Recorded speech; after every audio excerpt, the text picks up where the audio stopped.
আসসালামু আলাইকুম রহমতুল্লাহ। সংবিধানের আরেকটি লেকচারে সবাইকে স্বাগতম জানাচ্ছি। আমি তামিম বিন রফিক। আজকের ক্লাসে আমরা আলোচনা করব খুবই গুরুত্বপূর্ণ একটা টপিক, বাংলাদেশের সংবিধানের বিভিন্ন অনুচ্ছেদ সম্পর্কে। তো আর দেরি না করে শুরু করি অনুচ্ছেদগুলো নিয়ে। প্রথমেই আমরা প্রথম যে অনুচ্ছেদটা সেটা হচ্ছে প্রজাতন্ত্র। মনে করি আমি একজন ভিনদেশী নাগরিক, আমি এই দেশ সম্পর্কে কিছুই জানি না। তাহলে এখানের যে ভূখণ্ড, এই ভূখণ্ডের প্রথমে আমাদের কি জানতে হবে? আমি একজন অপরিচিত মানুষকে যদি জিজ্ঞাসা করি, প্রথমে কি জিজ্ঞাসা করবো? প্রথমে আমি তার নাম জিজ্ঞাসা করব। সুতরাং বাংলাদেশের সংবিধানে প্রজাতন্ত্রের 1 নম্বর অনুচ্ছেদে বলা হয়েছে বাংলাদেশের এই প্রজাতন্ত্রের নাম হচ্ছে গণপ্রজাতন্ত্রী বাংলাদেশ। সুতরাং 1 নম্বর অনুচ্ছেদে প্রজাতন্ত্র নিয়ে আলোচনা করা হয়েছে। আচ্ছা, আমি তো এই দেশের নামটা জানলাম, গণপ্রজাতন্ত্রী বাংলাদেশ।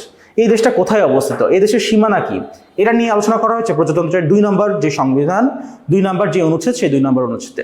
2 নম্বর অনুচ্ছেদে আলোচনা করা হয়েছে প্রজাতন্ত্রের রাষ্ট্রীয় সীমানা নিয়ে। 3 নম্বর অনুচ্ছেদে আলোচনা করা হয়েছে রাষ্ট্রভাষা বাংলা, এই বিষয়টা নিয়ে। এটাকে আমরা সহজে মনে রাখতে পারি, 1952 সালের ভাষা আন্দোলনের প্রেক্ষাপটে যে জাতীয় শহীদ মিনার স্থাপিত, সেই জাতীয় শহীদ মিনারের 3টি স্তম্ভ রয়েছে। সেই 3 দিয়ে আমরা মনে রাখবো সংবিধানের 3 নং অনুচ্ছেদে রাষ্ট্রভাষা বাংলা সম্পর্কে বলা হয়েছে। সংবিধানের 4 নম্বর অনুচ্ছেদে বলা হয়েছে জাতীয় সঙ্গীত, জাতীয় পতাকা এবং জাতীয় প্রতীক সম্পর্কে। আমরা জানি আমাদের জাতীয় সঙ্গীত সমস্বরে যখন গাওয়া হয় তখন 4 লাইন গাওয়া হয়। সেই 4 দিয়ে আমরা মনে রাখতে পারি 4 নম্বর অনুচ্ছেদে জাতীয় সঙ্গীত বলা হয়েছে। আবার জাতীয় প্রতীক যেটা আছে, জাতীয় প্রতীক পটুয়া কামরুল হাসানের তৈরিকৃত। সেই পটুয়া কামরুল হাসানের জাতীয় প্রতীকেও কিন্তু 2 পাশে 2টি করে মোট 4টি তারকা রয়েছে। সুতরাং সেই 4টি তারকা দিয়ে আমরা মনে রাখতে পারি জাতীয় প্রতীক, জাতীয় পতাকা এবং জাতীয় সঙ্গীত সংবিধানের 4 নম্বর অনুচ্ছেদে রয়েছে। সংবিধানের 5 নম্বর অনুচ্ছেদে রয়েছে ঢাকা বাংলাদেশের রাজধানী, এই বিষয়টা নিয়ে। এটাকে আমরা মনে রাখতে পারি ঢাকা বাংলাদেশের মোট 5 বার রাজধানী হয়েছিল।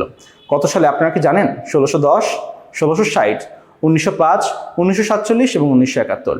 এই 5টি সাল দিয়ে আমরা মনে রাখতে পারি 5 নম্বর অনুচ্ছেদে বলা হয়েছে বাংলাদেশের রাজধানী ঢাকা। সংবিধানের 6 নম্বর অনুচ্ছেদে বলা হয়েছে নাগরিকত্ব সম্পর্কে।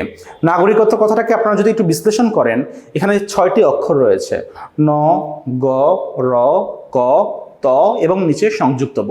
সুতরাং এই নাগরিকত্ব আমরা মনে রাখবো সংবিধানের 6 নম্বর অনুচ্ছেদ, 6টি অক্ষর এখানে রয়েছে। 7 নম্বর 6-এর 2 নম্বর অনুচ্ছেদটা একটু গুরুত্বপূর্ণ এবং এখান থেকে বিভিন্ন সময় ব্যাখ্যামূলক কোশ্চেনও চলে আসতে পারে। বাংলাদেশের জনগণ জাতি হিসেবে বাঙালি এবং নাগরিক হিসেবে বাংলাদেশি বলে পরিচিত হবেন। আমরা জাতি হিসেবে বাঙালি এবং আমরা বাংলাদেশের জনগণ, সুতরাং আমরা নাগরিক হিসেবে বাংলাদেশি। 6-এর 2 নম্বর অনুচ্ছেদে এই বিষয়টা নিয়ে আলোচনা করা হয়েছে। চলে আসে আমরা 7 নম্বর অনুচ্ছেদ। 7 নম্বর অনুচ্ছেদে বলা হয়েছে প্রজাতন্ত্রের সকল ক্ষমতার মালিক জনগণ। প্রজাতন্ত্রের সকল ক্ষমতার মালিক জনগণ এবং জনগণের পক্ষে ক্ষমতার প্রয়োগ কেবল এই সংবিধানের অধীনে ও কর্তৃত্বে কার্যকর হইবে। এটাই খুবই গুরুত্বপূর্ণ। এই সংবিধানের 7 নং অনুচ্ছেদকে বলা হয় সংবিধানের হৃৎপিণ্ড বা সংবিধানের সুপ্রিমেসির কথা